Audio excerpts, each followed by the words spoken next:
Beach, sobrang init. Ano ba Oo, yun? init nga ako, Bijoga, pero nalalagkit na nga ako eh. Ang init din ng balita. Kaya nga eh. Nakakaloka, no? Oo. Talagang ICC is raving talaga, Bijoga Par. Ano nga ba yung ICC na yan? International Criminal Court or ICC. Di ba, Bijoga Par? Tapos may nadinig pa akong Interpol. Ano ba yun? Di ba napapanood lang natin sa mga movie, yung Interpol?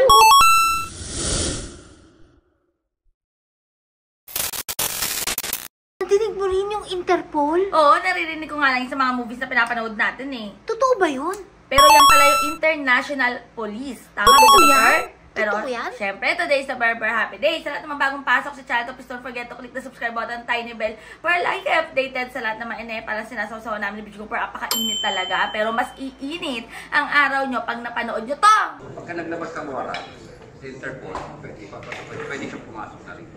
Nandito na sila eh. Interpol is here. We have a local Interpol eh. And sir, Tsaka may free ingress and egress naman yung Interpol. Mag-i-inform lang sila. pero katulad Visa free lahat ng Interpol dito. sa Timor-Leste, sir, nakipag-coordinate yung local police. Oh, exactly. Interpol, yung sa atin, up to us. No, the NBI coordinated with the Interpol of Timor-Leste. Di Sir, ba? may repercussion ba yan, May red sir? notice eh. May repercussion kung di natin sundin yung Interpol. Kung Kaya nga, sakali yun dumating. nga yung hindi ginagawa talaga. Kasi ginagalang mo Interpol, hindi siya bastardized. Di ba? If you start mistrusting the Interpol, baka gano'n mangyari sa buong mundo, what will happen now to international crime? Paano yan when it crosses borders? So kailangan, that's a very, very, it's a very sensitive matter that we have Kailangan. to deal with. Diba? So kailangan pag-usapan. So anytime po na-arestuhin ng Interpol ang mga respondents sa war on drugs, they can do. Hands off lang tayo. We'll cross the bridge when we get there. Pag-uusapan. Diba? Pag-uusapan yan. Pero as it is right now, we do not stop the Interpol from fulfilling its mandate. Okay, sir. Okay, clear. Thank you, sir. Ayan na nga mga batang helmet, nagsalita na ang Secretary ng Department of Justice. Walang iba kundi si Secretary Boying Remulla, Bijoga Par. Oo nga. Pero grabe rin ang pinayat ni Secretary, no? Oo nga eh. Pero ayan nga ang kanyang pahayag regarding naman sa ICC. Grabe no, Bijoga Par, matagal na pala talagang may Interpol dito, nandito na. Kasi may nagtanong eh, Oo. 'di ba? About Oo. Interpol. Pero sabi nga niya, andito na. Sabi niya, Nandito ang na. Interpol, oo. So, nandito na sila. So, totoo ang Interpol. Oo, at totoo talagang ICC. So, ano yun, matagal na talaga silang nagkakaroon ng proseso ng investigasyon. Oo. At ito pa, Bijoga Par. Oo. Di ba nung isang araw, parang may inilabas yata na anto si Mr. Trillanes na naman. May mga inilabas na mga pangalan yata. International Criminal Court o ICC sa Philippine government hinggil sa 5 karagdagang suspect sa war on drugs ng Duterte administration ay humingi na rin ng ICC sa Interpol na maglabas ng blue notice laban kina dating Pangulong Rodrigo Duterte, Senator Ronald Paton de la Rosa, dating PNP Chief Oscar Albayalde at iba pang mga sinasabing suspect sa madugong gera kontra droga ng pamahalaan. Layo nito mamonitor ang galaw nila sa labas ng Pilipinas. Pero ayon kay Trillanes, kapag pumunta ang mga ito ng ibang bansa ay maaari silang pigilan sa immigration pa lamang. Maaari silang i-hold sa mga iba't ibang immigration counters kung saan man silang bansa lalabas. So yun yung magiging sitwasyon pagka merong blue notice.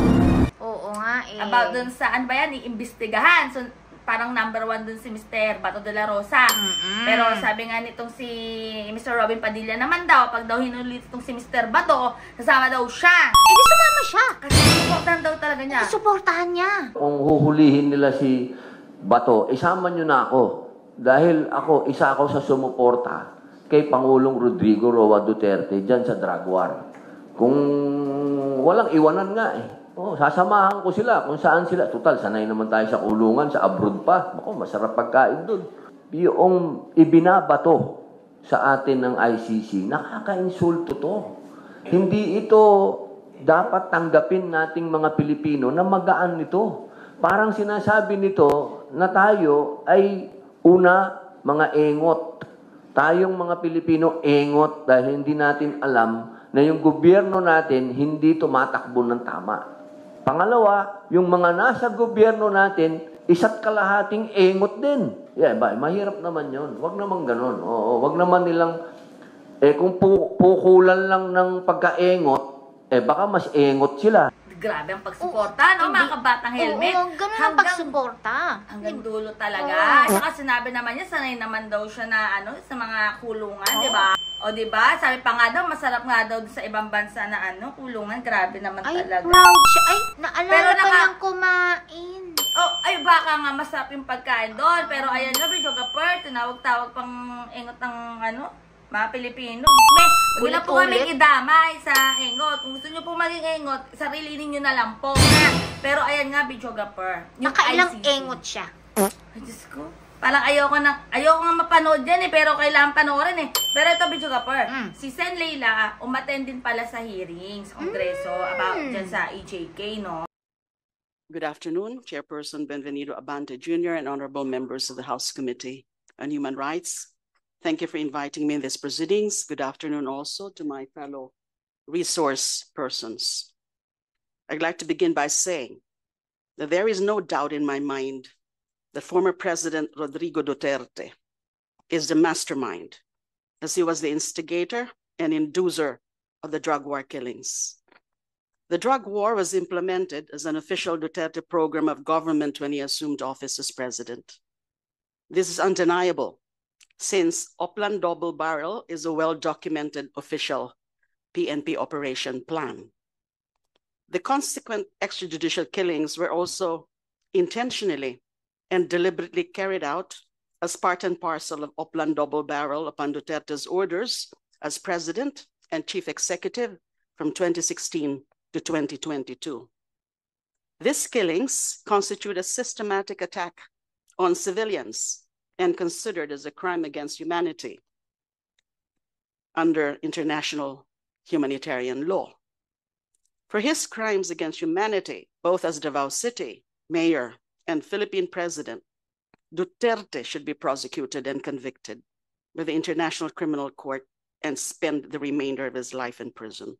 Kaya talagang, ayan, mismong si Sen Leila na yan. Pero ayan na naman ng mga trolls, talagang binabato pa rin si Sen Leila. Kahit ayan na yung katotohanan. Nakakaloka lang talaga mga kabatang helmet. Hanggang kailan nyo ba ipagtatanggol? Hanggang kailan itong mga troll ipaglalaban ang panic nila? Tuloy lang nila yung pagtatanggol nila. Ayan, gusto nila yan Pero sabi nga, parang hindi daw talaga makipagtulungan ng bansang Pilipinas. Kasi nga, umalis na tayo sa ICC or tumiwalag na tayo noong 2019 pa.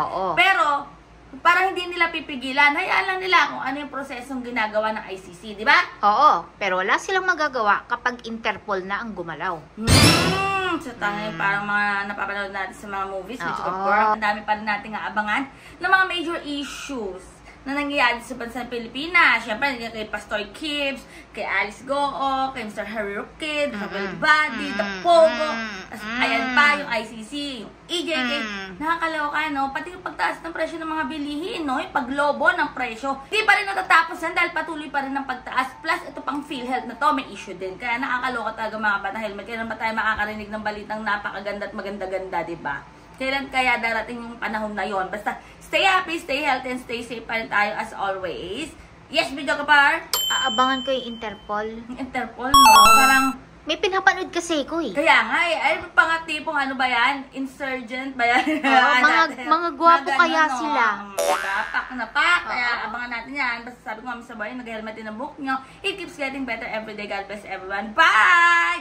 Ay naku, teka nga, makikichismax muna ako ha. Halika na, dali. Basta BPL. Birthday party list. Oo, huwag kalimutan. Aray! Ay!